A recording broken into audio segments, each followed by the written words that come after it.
Bonjour. Bonjour. On est avec Abou Bakr. D'accord. Et c'est quoi qui a fait qu'avant vous étiez musulman et maintenant vous êtes un chrétien? En fait, moi, mon père a amené un imam à la maison pour nous faire lire le Coran. On lisait le Coran en arabe, mais on comprenait pas l'arabe. On récitait des versets par cœur en arabe sans rien comprendre. C'est comme ça que mon père m'a éduqué dans l'islam, sans rien comprendre. Et au Pakistan, il y a des madrasas où on fait lire, où les enfants ils apprennent par cœur le Coran, mais sans rien comprendre, parce que c'est de l'arabe.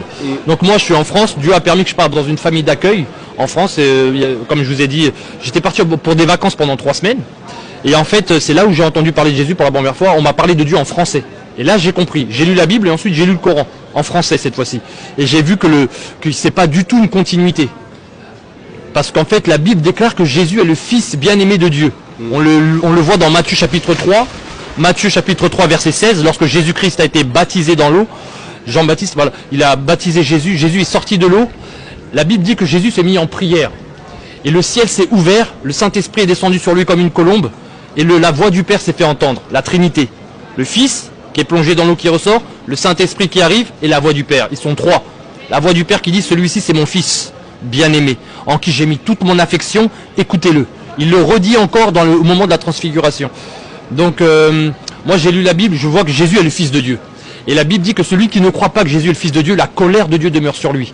Et que c'est un antéchrist. C'est écrit dans la Bible. Celui qui nie le Père et le Fils, voilà l'antéchrist. Celui qui nie le Fils n'a pas la vie.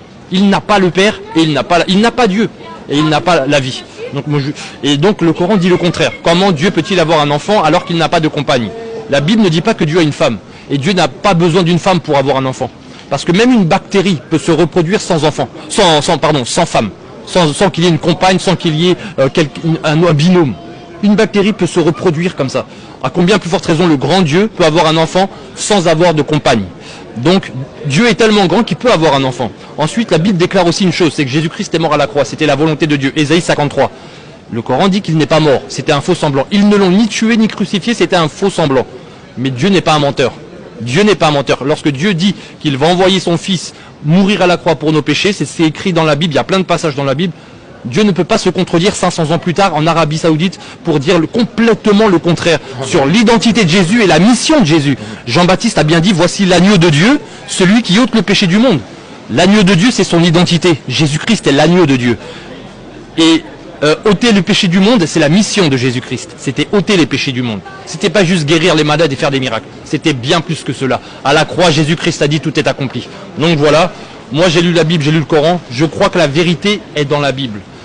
Voilà, j'ai lu des choses dans le Coran, dans les hadiths, par exemple dans la Sunna, où j'ai pu voir que le prophète de l'islam s'est marié. C'est écrit dans le Sahih Bukhari, dans le Sahih Muslim. Dans les textes de l'islam, il est écrit à plusieurs reprises que le prophète Mohammed, en fait, s'est marié. Mais s'est marié, il n'y a pas de souci au mariage. Mais quand un prophète de 53 ans, je lis, c'est écrit dans les textes, ne dites pas c'est moi, c'est les textes, c'est Bukhari qui le dit, c'est Sahih, que le prophète Mohammed s'est marié avec une fille de 6 ans qui jouait à la poupée et à la balançoire. C'est du Sahih. Et c'est pas écrit qu'une seule fois, c'est écrit plusieurs fois. Il y a un autre passage qui dit que quand le prophète Mohammed est mort, au moment de sa mort, Aïcha avait 18 ans.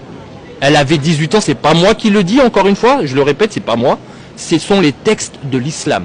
Moi, je peux pas accepter. Comme les musulmans n'acceptent pas que Dieu a un fils, moi, j'accepte pas que le sauveur du monde puisse se marier avec une petite fille.